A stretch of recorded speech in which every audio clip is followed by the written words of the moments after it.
Hi all, അസ്സലാമു അലൈക്കും. Welcome back to Silna's kitchen.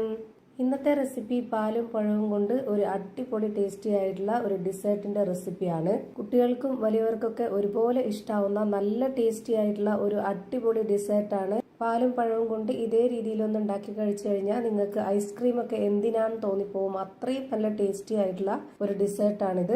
അതുകൊണ്ട് തന്നെ ഈ വീഡിയോ സ്കിപ്പ് ചെയ്യാതെ മുഴുവനായിട്ടൊന്ന് കണ്ടു നോക്കണേ. റെസിപ്പിയിലോട്ട് കടക്കുന്നതിന് മുമ്പായി സിൽനാസ് കിച്ചൺ ചാനൽ ആദ്യമായിട്ട് കാണുന്നവരാണെങ്കിൽ പ്ലീസ് ഒന്ന് സബ്സ്ക്രൈബ് ചെയ്തേക്കണേ. ഒപ്പം തന്നെ ഈ വീഡിയോസ് നിങ്ങൾക്ക് ഇഷ്ടപ്പെടുകയാണെങ്കിൽ ഒരു ലൈക്ക് ചെയ്ത് ഷെയർ ചെയ്ത് സപ്പോർട്ട് ചെയ്യാനും മറക്കരുത്. അപ്പോൾ ഇതിനായിട്ട് ഞാനിവിടെ 4 ചെറിയ നേന്ത്രപ്പഴമാണ് എടുത്തിട്ടുള്ളത്. കുറച്ച് വലിയ നേന്ത്രപ്പഴം ആണെന്നുണ്ടെങ്കിൽ ഞാൻ ഉണ്ടാക്കിയെടുക്കുന്ന ഈ ഒരു അളവനുസരിച്ച് ഒരു 3 നേന്ത്രപ്പഴമൊക്കെ മതിയാവും. ചെറുതായതുകൊണ്ടാണ് 4 എടുത്തിട്ടുള്ളത്. ഇനി ഇതേപോലെ ചെറുതായിട്ടൊന്ന് കട്ട് ചെയ്തെടുക്കുന്നുണ്ട്. ഒരുപാട് നന്നായിട്ട് പഴുത്ത് ഉടഞ്ഞു പോയ പഴം എടുക്കരുത്. ഇതുപോലെ മീഡിയം പഴുപ്പുള്ള പഴം എടുത്താൽ മതി. ഈ ഒരു ഡിസേർട്ടിന് ഇതേപോലെ വേണം കട്ട് ചെയ്തെടുക്കാനായിട്ട്. അപ്പോൾ ആ ഒരു 4 പഴവും ഞാൻ ഇതുപോലെ കട്ട് ചെയ്തെടുത്തിട്ടുണ്ട്.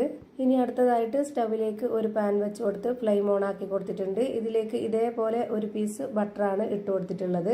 നെയ്യിൽ ചെയ്തെടുക്കണം എന്നുള്ളവർക്ക് നെയ്യിൽ തന്നെ ചെയ്തെടുക്കാം, കുഴപ്പമൊന്നുമില്ല. നെയ്യാവുമ്പോൾ അതിന്റെ മണം മുന്തി നിൽക്കുമ്പോൾ നമുക്ക് ആ ഒരു ഐസ്ക്രീമിൽ കഴിക്കുന്നതിന്റെ ആ ഒരു ടേസ്റ്റ് ആയിട്ട് നമുക്ക് കിട്ടത്തില്ല. അതുകൊണ്ടാണ് ഇങ്ങനെ ചെയ്തത്. ഞാനിപ്പോൾ ഇതിലേക്ക് ഇട്ട് കൊടുത്തിട്ടുള്ളത് കുറച്ച് ഉണക്കമുന്തിരി, അതുപോലെ തന്നെ കുറച്ച് കപ്പലണ്ടി, പിന്നെ നമ്മൾ കട്ട് ചെയ്ത് വെച്ചിട്ടുള്ള ആ ഒരു പഴത്തിൽ നിന്ന് കുറച്ച് പഴവും കൂടെ ഇട്ട് കൊടുത്തിട്ട് ഇത് നന്നായിട്ടൊന്ന് റോസ്റ്റ് ചെയ്തെടുക്കുന്നുണ്ട്.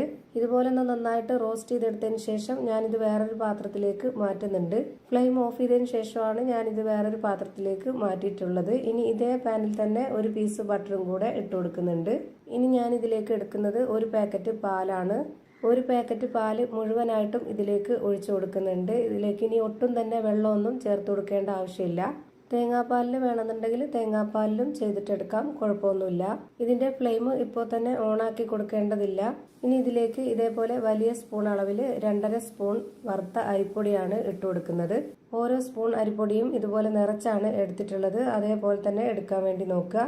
ഇതിലേക്ക് വറുത്ത അരിപ്പൊടി വേണം എടുക്കാനായിട്ട്, വറുക്കാത്ത അരിപ്പൊടി എടുക്കരുത്.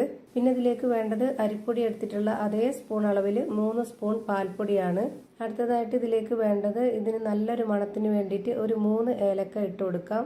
വാനില എസൻസ് ഉണ്ടെങ്കിൽ അതായിരിക്കും കൂടുതൽ നല്ലത്. ഐസ്ക്രീമിന്റെ ആ ഒരു ഫ്ലേവറൊക്കെ കിട്ടാൻ വേണ്ടിയിട്ട് അതായിരിക്കും കൂടുതൽ നല്ലത്. ഇല്ലാന്നുണ്ടെങ്കിൽ ഇതുപോലെ ഏലക്ക ഇട്ട് കൊടുത്താലും മതി. ഇനി ഇതിലേക്ക് 60 ml കപ്പിന്റെ അളവിൽ 1 കപ്പ് പഞ്ചസാര ഇട്ട് കൊടുത്തിട്ടുണ്ട്. പിന്നെ അതിന്റെ മധുരത്തിനൊന്ന് ബാലൻസ് ചെയ്യാനായിട്ട് ഒരു നുള്ളു ഉപ്പും ഇട്ട് കൊടുത്തു. ഇനി ഇതിലേക്ക് നേരത്തെ കട്ട് ചെയ്ത് വെച്ചിട്ടുള്ള നേന്ത്രപ്പഴമാണ് ഇട്ട് കൊടുക്കുന്നത്. അത് മുഴുവനായിട്ടും ഇട്ട് കൊടുക്കാം. ഇനി ഇതിന്റെ ഫ്ലെയിം ഓൺ ആക്കി കൊടുത്ത ശേഷം ഹൈ ഫ്ലെയിമിൽ തന്നെ ഇട്ട് വെച്ചിരുന്നിട്ട് ഇതുപോലെ നന്നായിട്ട് കൈവിടാതെ ഇളക്കി കൊടുക്കാം. പാല് നന്നായിട്ട് ചൂടായിട്ട് വരുമ്പോൾ ഇതിലെ പാൽപ്പൊടിയും അരിപ്പൊടിയൊക്കെ ഈ ഒരു പാലുമായിട്ട് നന്നായിട്ട് യോജിച്ച് കിട്ടും.